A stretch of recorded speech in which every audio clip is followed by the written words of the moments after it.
Los feminicidios son la manifestación más extrema de los actos sistemáticos de violencia contra las mujeres y una constante de estos asesinatos es la brutalidad y la impunidad que los acompañan en nuestro país. Que tiemble el Estado, los cielos, las calles, que tiemblen los jueces y los judiciales. Hoy a las mujeres nos quitan la calma, nos sembraron miedo, nos crecieron alas. Como la justicia no suele ser suficiente y los crímenes son tan estridentes, algunos han optado por tomar esta causa como bandera de su oficio, el deporte. Hay quienes se suben a una cancha, se tiran a nadar al mar o se suben a un ring de box con las historias de muchas víctimas para hacer conciencia. En este caso hablaré de una mujer boxeadora, Soledad Vargas. Bienvenidos a estas charlas.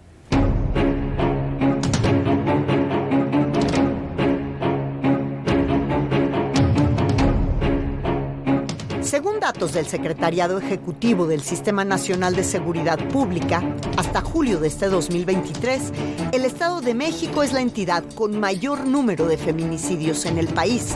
Le siguen Oaxaca y Veracruz. Pero esta noche nos vamos a detener en el estado de Michoacán, porque ahí murieron Emilia y Jessica, dos mujeres muy jóvenes que inspiraron a una joven boxeadora, precisamente michoacana, a subirse al ring en favor de esas víctimas y de sus familias. Bueno, yo soy de Michoacán, nací en Apaxingán, Michoacán, pero la mayor parte de mi cría aquí en el Estado de México, y desarrollé mi carrera como boxeadora en Michoacán. Y pues ahorita ya soy boxeadora profesional. Llevo alrededor de 20 peleas ya como boxeadora profesional y pues también soy mamá y soy nutrióloga. Mi infancia fue un poquito difícil. Todos mis papás, mis papás fueron panaderos. Sus papás de mi mamá, panaderos y boxeadores y también de gallos. ¿Sabes? Era futbolista. Desde la primaria me gustó mucho el fútbol. Pero tuve muchos problemas con mis papás, con ambos, porque me iba a jugar fútbol. ¿Y por qué tenías problemas por eso? Porque no querían que jugara fútbol, que ¿Por qué? Era de niños. En la secundaria me hasta cuidaba que mi papá estuviera dormido o mi mamá no estuviera para correr a irme a entrenar. Y vi la atención que les ponía a los boxeadores y dije, yo quiero esa atención. Entonces me metí al boxeo.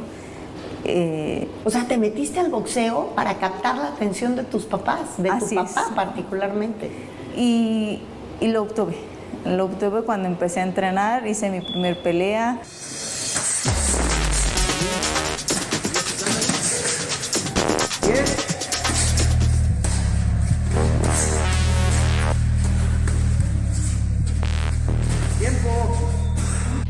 En medio de esto que me cuentas, porque por lo que me dices, estás en plena adolescencia, jugando fútbol, haciéndolo escondidas, y es cuando viene este episodio, porque justo cuando estás terminando la secundaria, tienes 15 años, conozco que existe en tu vida este episodio donde alguien intenta secuestrarte, ¿no? Sí, bueno, aún todavía no lo supero porque la parte esa la tenía bloqueada en mi vida. En Apaxingán está una parte de la unidad deportiva muy sola y hay un restaurante de mariscos. Fuimos a comer con mi mamá, íbamos caminando, incluso llevaba un short cortito, o sea, es un lugar tierra caliente y todos usan shorts. Llevaba un short de mezclilla con piedras y se estaciona un carro, o sea, da el freno, un carro negro donde iba caminando con ella y... Perdón. Y le gritaron que me iban a subir. Apatzingán, Michoacán, es una zona en donde simple y sencillamente desde hace mucho tiempo, Apatzingán, para que recordemos, es en donde se encuentra la zona de la Ruana. La zona de la Ruana, en donde surgieron las autodefensas. Muy cerca de ahí está Tepalcatepec, está Buenavista, fue en donde asesinaron a Hipólito Mora. Entonces, de pronto, cuando te preguntas qué seguridad puede tener una niña de 14 años, no puede tener ningún tipo de seguridad. Y mi mamá me dijo, corre. Lo único que encontré fue un taller mecánico de un señor ya grande. Y le dije que me venían siguiendo, pero el carro venía de reversa y me dijo, métete, pásate. Me dio confianza el Señor, no sé. Y mi mamá llegó como pudo y me dijo, por poquito ya no te veo. Por poquito y ya no te vuelvo a ver. Me dijo, esto no lo vamos a contar a nadie, ni a tu papá, y así quedó. Soledad tuvo la enorme suerte de no ser una más en la estadística de mujeres desaparecidas y asesinadas en el estado de Michoacán, como sí lo fue Emilia, la niña de 14 años que fue secuestrada ante los ojos de su madre en septiembre de 2022, una mañana en que ambas se dirigían a bordo de un vehículo hacia la escuela, cuando fueron interceptadas por hombres armados que golpearon a la mujer adulta y se llevaron a Emilia. ¡Presidente! ¡Es mi hija! ¡Son 3 meses! 3 meses que me la secuestraron. No está desaparecida, fue secuestrada y no dijiste nada. No me dejas publicar nada. ¡Justicia para Emi! ¡Justicia para Emi! ¡Justicia para Emi! Sus restos fueron hallados 7 meses después, en abril de este 2023, en Apatzingán, Michoacán.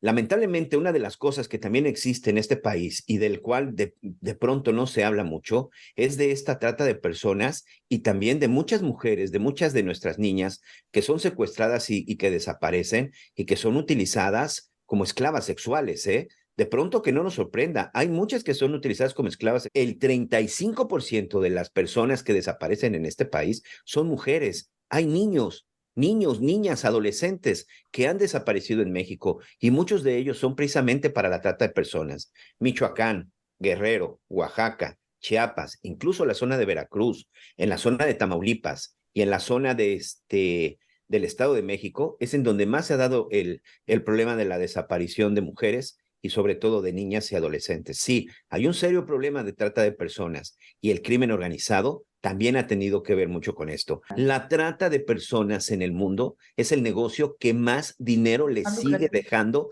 al crimen organizado. Y lamentablemente, la situación geográfica que tiene nuestro país por la vecindad al norte con los Estados Unidos nos convierte en uno de los países fundamentales para ese negocio. Fue ahí, a partir de la historia de Emilia, que tú decides comenzar a dedicar tus peleas. No, lo de las peleas donde les empiezo a dedicar a las feministas y a las niñas o a las mujeres que ya no están, fue a raíz del segundo año, que fue cuando empezaron a marchar, empezaron a hacer todo. Decido dedicarle las peleas, pero fue a raíz de que yo critiqué y yo juzgué, e incluso me peleé con una periodista porque yo ni siquiera sabía por qué lo estaban haciendo. Mi primera participación justo había sido en el 2020 en la marcha del 8M, que fue la marcha más grande que hubo en Morelia, Michoacán. Muchísima participación de mujeres como nunca antes se había visto.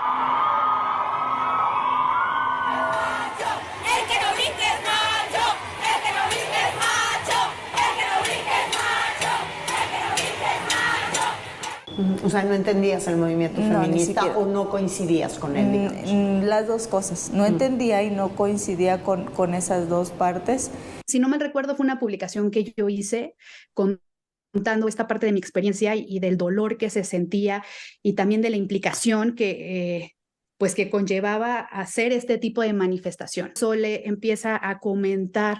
Ella se enfocó específicamente al tema del cómo se estaban manifestando algunas mujeres, ¿no? Que era esta parte de las pintas en las paredes, de romper ventanas, que a ella no le parecía adecuado. Y cuando empiezo a platicar, porque estaba estudiando, en ese tiempo todavía estaba en la licenciatura, me dice una chica de la licenciatura, es que tú no sabes lo que es que te toquen un familiar, que te tengas que callar. Y ese día me quedé callada porque yo sí sé que es que te toquen y que te tengas que callar.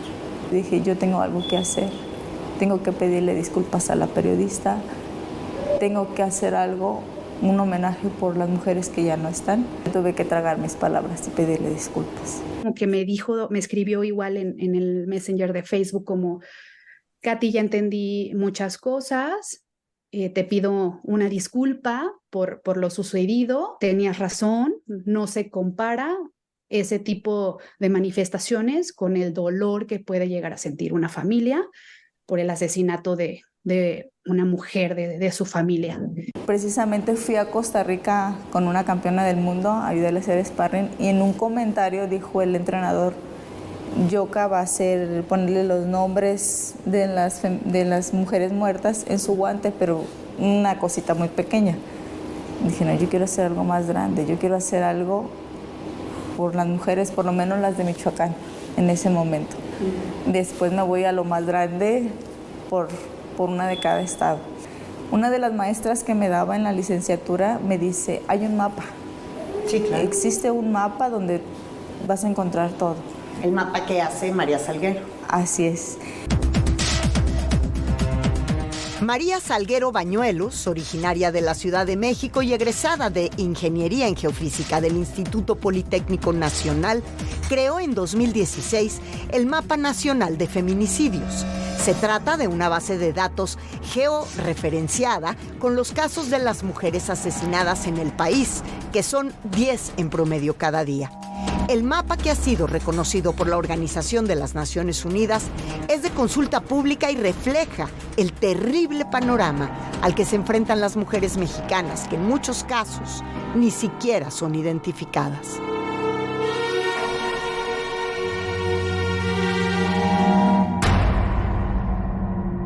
Abro el mapa exactamente en Michoacán. Lo triste para mí fue que había mucha mujer desconocida, que no tenía nombre. Y eran alrededor como de 70 nombres. Soledad se colgó los nombres de víctimas de feminicidio en su short de pelea por primera vez en León, Guanajuato, en abril del 2021, en un combate contra la boxeadora Tania García.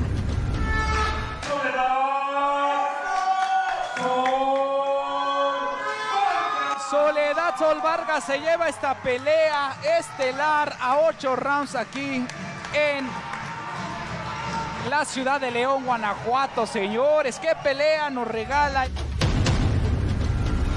Siguiendo el ejemplo de otras grandes figuras del boxeo internacional que en su momento han hecho de distintas causas sociales el motor de sus combates. Mohamed Ali, el más grande peleador deportivamente hablando por sus alcances en la división de los completos, en una época donde había tanta competencia, pues fue un activista social de primer orden. Él luchó por los derechos de los afroamericanos de manera importantísima en una época donde todavía el racismo estaba muy arraigado en los Estados Unidos y donde había separatismo importante en cuanto a dónde podían ingresar, qué es lo que podían hacer y no hacer, y él, al convertirse en una estrella de esos tamaños a nivel mundial, enarboló la bandera como activista social. Brainwashed, how they've been taught to love white and hate black, how we've been robbed of our names in slavery, we were robbed of our culture, we were robbed of our true history, so it left us a walking dead man. Se alió con entes muy importantes que luchaban precisamente por los derechos de los afroamericanos, como Malcolm X, con Luther King, en fin, o sea, fue un hombre que trascendió del deporte y que logró, a través de su popularidad y de su éxito deportivo, llamar la atención. Y otro que es de tiempos recientes que quiero comentarte es el de José Ramírez. Él es un chico que ya fue campeón mundial superligero, deportivamente ha sido notable. Él es hijo de padres mexicanos, nacido en el área de California, en los Estados Unidos. Y él, con su familia, se dedicaron al negocio de la pizca del chile campana. Y la mano de obra, pues, es precisamente de los migrantes mexicanos, así como ellos lo fueron en algún momento, y ellos de alguna manera lo que han promovido es darle las condiciones sociales y de seguridad a todos aquellos migrantes que llegan a buscar una oportunidad de trabajo en los Estados Unidos. Y él se ha preocupado no solamente por ser un gran deportista, sino que lo promueve en cada uno de sus combates, pidiendo al resto de la gente que tiene ese negocio en el área de California o en cualquier parte de los Estados Unidos que arropen y que protejan a sus trabajadores. Entonces, creo que son momentos y oportunidades y acciones que los deportistas profesionales que tienen resonancia deben de adoptar y que, bueno, pues tienen efectos muy positivos para los suyos. Creo que este tipo de acciones de pronto pues nos hacen saber que en pequeñas acciones o muy grandes acciones de verdad podemos dejar una semillita en las personas, visibilizándolo en su espacio que es el boxeo y enfrentándose también a situaciones, ¿no? Porque pues además el deporte pues sigue siendo machista, es la realidad, las mujeres siguen peleando sus espacios y creo que también ahí un poco se conectó Sol. Yo creo que también con esta situación, no solo de los feminicidios, sino también en esta lucha que seguimos haciendo las mujeres para ganar espacios.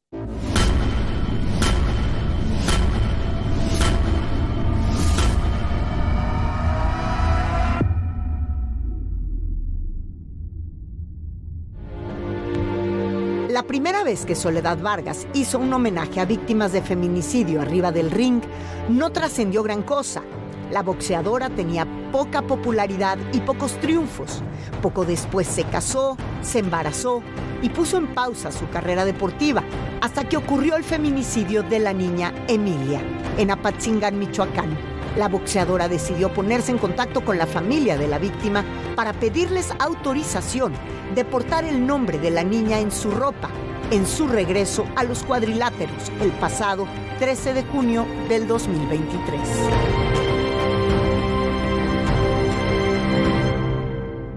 Por decisión unánime, María Soledad Vargas. Esta pelea es dedicada a Emilia y pues para todas las chicas que ya no están, para todas las que nos faltan. Es una forma de levantar la voz porque nadie hace caso, Mónica. Nadie voltea a verlas. Creo que es algo que debemos de promover también los medios de comunicación, exaltarlo cuando suceda y no dejarlo pasar de largo. ¿Qué pasa con todas las mujeres que hoy están siendo asesinadas en Tamaulipas? ¿Qué pasa con las mujeres que han desaparecido en Veracruz, en Sinaloa, en Sonora y que hoy siguen buscando? Hoy se habla mucho de los 5 chicos de Lagos de Moreno que desaparecieron, pero ¿quién habla de las 4 hermanas que desaparecieron en Encarnación, también en la zona de Jalisco, que desaparecieron una semana antes? No les importa, a las autoridades no les está importando.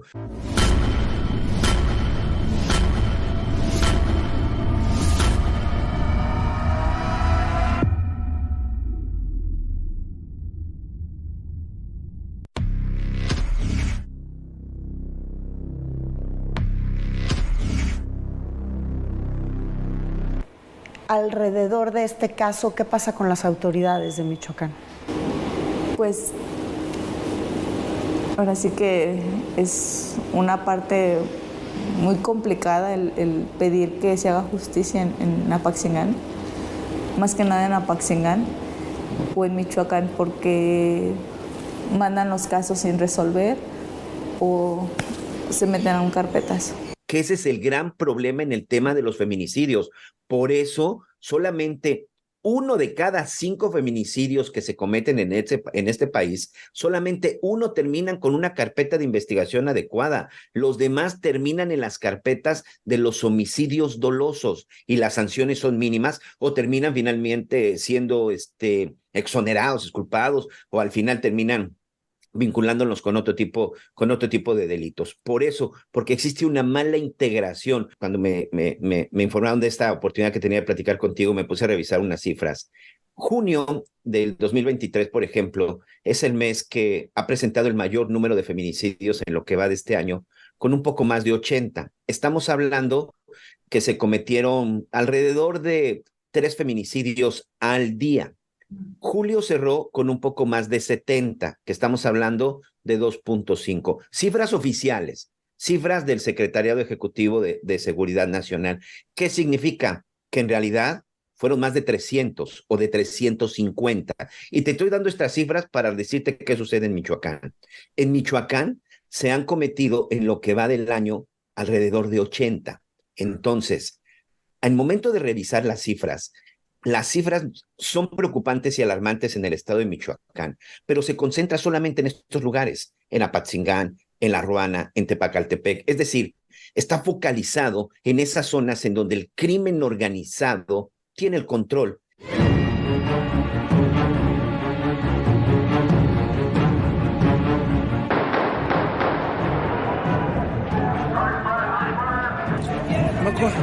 ¡No corran! ¡Ay, que no corran!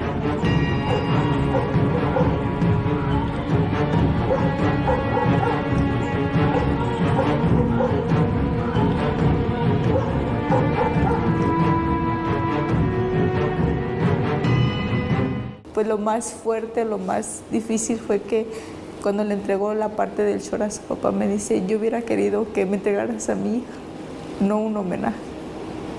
No me quiero rendir porque a causa de esto muchas boxeadoras empezaron a poner ni una más, empezaron a alzar la voz y para mí eso es muy, muy satisfactorio que empezaran a hacerlo. Qué bueno, pero ojalá quienes tengan que levantar la voz sean las autoridades. Autoridades que en este momento, específicamente en Michoacán, mantienen a la expectativa el caso de otra joven víctima de feminicidio y cuyo nombre también cuelga en una de las tiras del calzón de Soledad Vargas. Se trata de Jessica González Villaseñor, la jovencita de 21 años que una tarde de septiembre de 2020 salió a tomar un café con el joven con el que estaba saliendo y quien la mató solo horas después dentro del fraccionamiento en el que él vivía. Hay otra persona implicada que conocemos perfectamente cómo se llama y quién es, qué familia es, sus números de teléfono, pero no desde ayer que lo mandaron llamar para que testificara, porque hay pruebas de que él fue la última persona que la vio con vida y no se ha presentado. El cuerpo de la joven fue encontrado 4 días después en un paraje despoblado a medio kilómetro de la barda perimetral del fraccionamiento Monarca en la zona sur de Morelia, donde Jessica fue vista por última vez.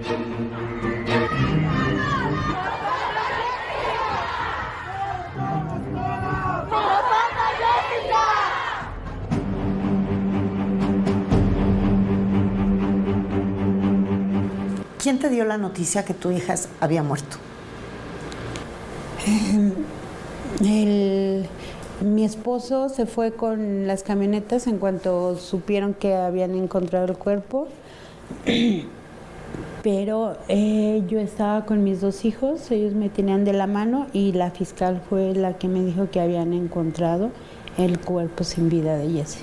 Hubo unas palabras que me dijo Cristo y Adrián, y me dijeron, no te puedes quedar con eso, Jessie no es ese cuerpo, Jessie es todo esto, su vida, sus cosas, sus libretas, su pizarrón, porque su pizarrón quedó marcado ahí con la última clase que dio. Ese cuerpo simplemente nos va a servir para que el tipo que le puso una mano a Jessie pague el resto de su vida. El 24 de febrero se le dictó sentencia, pena máxima de 50 años, que es la que manejamos en el estado.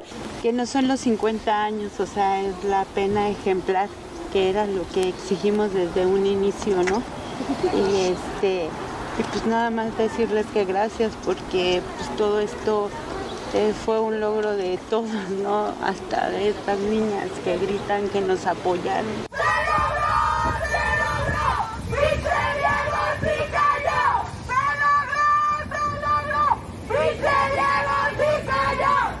Y tuvo 10 días para presentar una apelación, la presentaron y hasta la fecha no nos han dado resolución de la apelación. Nuestras leyes y el Estado me quedan a deber muchísimo, mano. Y no puedo parar de gritar, tengo que decírselos.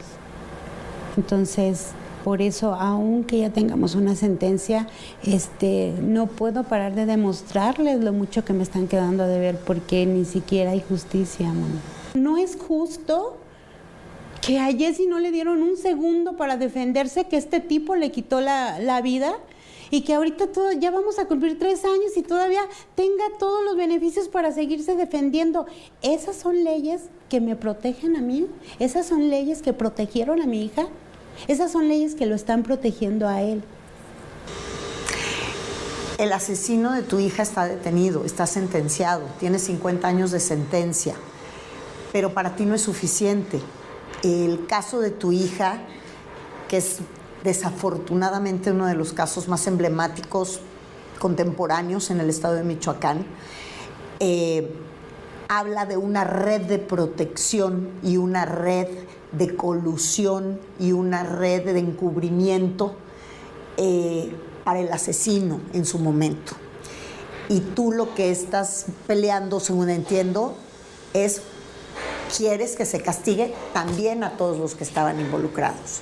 ¿Cuántos son?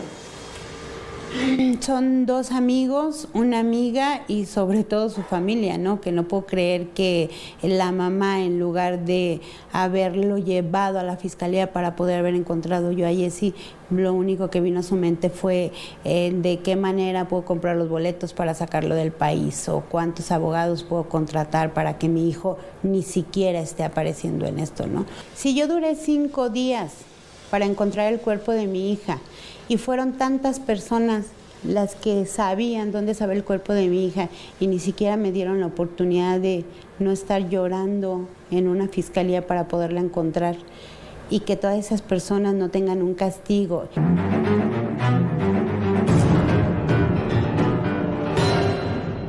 Eso debería de ser más grave, pero yo no solo me quedo con el delito de encubrimiento. Si estás hablando de una red, estamos hablando ya de un asunto de crimen organizado. Si ya fuera una investigación incluso de orden federal, ya la sentencia ya no es de 50, Mónica, ya tendría que ser de 60 años de prisión y esta aumentaría. Cuando hablamos ya de una red en donde ya participan más personas en esta confabulación de un delito, ya es una red de crimen organizado y ya se tienen que investigar otras cosas. Si hay incluso en esta red funcionarios públicos, las penas son más severas. Si hay un funcionario público que estuvo involucrado en el delito, hay una sanción todavía mucho mayor. Y que llegue yo al Congreso a gritarles, porque eso es lo que hemos hecho, que sus leyes son estúpidas, porque desde un inicio lo he dicho, tenemos leyes estúpidas y esa es la realidad. El 8 de marzo pasado, en el marco del Día Internacional de la Mujer, Cristo González Villaseñor, hermano de Jessica, subió al Pleno del Congreso en Michoacán para dirigirle a los legisladores del Estado un duro y contundente mensaje. Pero venimos a decirles que sus manos apestan a sangre, que sus manos apestan por la ineficiencia de su trabajo. Ustedes no saben lo que es soportar que te digan, señora Verónica, pues su hija andaba de puta. Señora Verónica, pues no hay nada que hacer. Y que se escuche fuerte, el miedo ya no está en las víctimas. El miedo debe de estar en los feminicidas y en todos ustedes. ¡Ni una más! ¡Ni una más! ¡Ni una asesinada más! Eso es lo que el Congreso quiero que entienda. Esas leyes están creadas para hacer una red de protección para ellos. Por eso es que esto se está haciendo tan gigante. Deben de poner un tope, debe de haber un ya. A mí no me va a remediar absolutamente nada, pero por lo menos deben de ir disminuyendo las familias como yo, Moni. El coordinador de los cerezos lo dijo bien claro. A ver, momento. Él es un ser humano que si quiere comer caviar y puede pagarlo, yo no le puedo decir que no. ¿Cómo puedes parar? ¿Cómo puedes quedarte callada cuando ves una declaración de esas? Y el Cerezo ni siquiera nos da una garantía específica para saber cómo está este tipo. Aquí en el Cerezo ni siquiera le pueden llamar asesino, y eso es lo que es. Es un asesino, él mató a mi hija, eso es lo que es. Y ni siquiera lo pueden tratar así, o sea, todavía tienen que estar sus derechos encima de los míos. Trae teléfono, cuando sabes que tiene todas sus redes abiertas, cuando sabes que está convenciendo a más niñas de que vayan a verlo al Cerezo, de que ya tiene visitas conyugales. ¿Cómo podrías parar? ¿Cómo podrías decir tú que ya es justicia porque él está detenido cuando sabes que está gozando de todos sus privilegios? Y cuando sabes que yo llego a mi casa a llorar y que todavía tengo que levantarme a trabajar para pagar mis impuestos para estarlo manteniendo dentro del Cerezo. El daño ya me lo causó, el daño está hecho y ese daño es irreparable. Aunque se cambiaran las leyes, aun lo que fueran, es un daño irreparable. Aquí el problema, y lo que quiero que entiendas, que es un daño que nada más es para mí como familia. No, es un daño que ¿sabes cuántas mujeres están matando? ¿Sabes cuántas mamás están pasando por lo que yo estoy pasando? ¿Y sabes cuántas más podrían ser el día de mañana? A partir de la sentencia del asesino de Jessica, tú emprendiste una cruzada para perseguir a todos los demás que hubieran estado involucrados. Pero eso te vulnera a ti y a tu familia. ¿Han recibido amenazas? Claro, desde un inicio las hemos tenido, Moni, pero, o sea, ¿qué daño más grande nos pueden hacer? Yo creo que más daño sería el estar sentada en mi casa llorando, ¿no? Y no hacer absolutamente nada. ¿No tienes miedo? El miedo nos lo quitaron cuando nos mataron, Moni. Estamos muertos en vida. Acabaron con nuestra vida. Jessie era la luz de nuestra vida.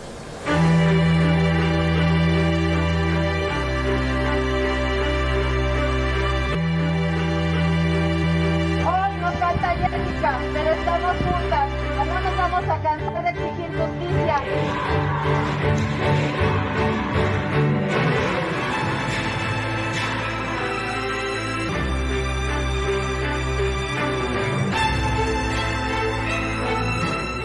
¿Qué fue para ti ver a Sol arriba del ring la primera vez con el nombre de Jessica en su short? Es darme fortaleza, Moni. Es darme fortaleza porque ves esa fuerza que en todo momento lo buscas. El seguir a Sol, el ver sus peleas, el ver esa mujer fuerte y de la manera que lucha y que no se rinde, me da un reflejo, me da una fuerza que necesito. Y satisfacción del saber que por lo menos hay una persona que me entiende un poquito y que no me entiende nada más, sino que dice, aquí va mi mano y es lo que tengo que hacer. Y ese short representa el nombre y la voz de tantas niñas que les estamos quedando a deber. Yo aplaudo a Soledad Vargas, la he seguido como boxeadora, una carrera que inició en Michoacán, en Usulatán, Michoacán, donde es ella, y creo que la actividad social, la actividad que pueda hacer en pro de la comunidad un deportista, desde luego va a tener un eco importante porque todos los deportistas, sin que ellos tengan la responsabilidad de hacerlo, porque no creo que sea nunca la responsabilidad, es mi punto de vista, la responsabilidad de un deportista profesional ser ejemplo para los demás o ser un líder social, pero sí creo que existe la palabra compromiso, que la pongo en un plano distinto, y el tema compromiso creo que lo ejecuta muy bien Soledad, porque es un compromiso no solamente con su gremio deportivo, sino con su comunidad y también con su gente y con su género. Hay un pensamiento de Jessie, cada que Jessie se salía de la casa o que emprendía una clase decía, Dios mío, dame las palabras correctas. Y así como subimos ese video de Jessie que les hablaba a sus alumnos, que yo le dije a mis hijos y a mi familia, esas palabras no se las dejó solamente a sus hijos, nos las dejó a nosotros. Hola, buenas tardes, soy la maestra Jessie y quiero decirles que estoy muy contenta porque voy a ser su nueva maestra. Y quiero decirles que le vamos a echar muchas ganas a pesar de lo que estamos viviendo. Por eso están levantando la voz, Mónica Garza, porque nadie de las autoridades está caminando de la mano con ellos. Qué bueno que toques estos temas porque tienen que llegar y por supuesto que no podemos quedarnos callados, Mónica. No podemos quedarnos callados y pues aunque nos acusen de que somos los responsables de todos los medios de comunicación, no podemos quedarnos callados. Y que ella se merecía todo su apoyo de ustedes. Muchas gracias. Todo el apoyo que de verdad nos dieron. Les doy mil gracias. Que sigan hablando, que sigan alzando la voz todas las boxeadoras que han sido víctimas de acoso. Y eso me pone también contenta porque en este año varias boxeadoras de aquí de México que ya se retiraron empezaron a poner tendederos a los entrenadores que las llegaron a acosar. Una ocasión, todas las fuentes de Morelia las pintamos de rojo, con la leyenda de Michoacán apesta sangre. El día que supimos la muerte de Jessie, hicieron marchas en Zaguayo, y todas esas fueron amigas y compañeras de Jessie. Hoy las mujeres venimos a decirles que no tenemos miedo, que estamos juntas.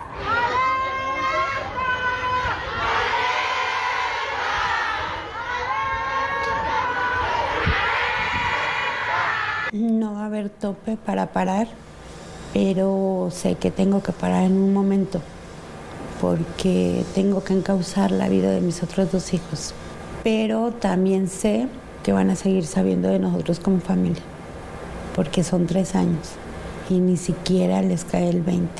Desafortunadamente estamos viviendo en una época muy convulsionada socialmente hablando, y eso evidentemente, al ser el deporte parte de la actividad social, pues hay que poner un foco, hay que atenderlo y hay que promoverlo.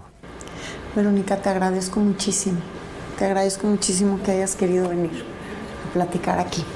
Y pues de parte de nosotros toda nuestra solidaridad, por eso estamos aquí. Estás haciendo lo correcto desde tu trinchera, que eso debería de ser.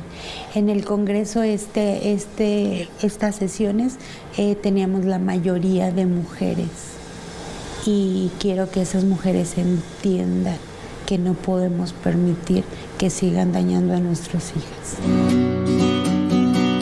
Que tiemble el Estado, los cielos, las calles, que tiemblen los jueces y los judiciales. Hoy a las mujeres nos quitan la calma, nos sembraron miedo, nos crecieron alas.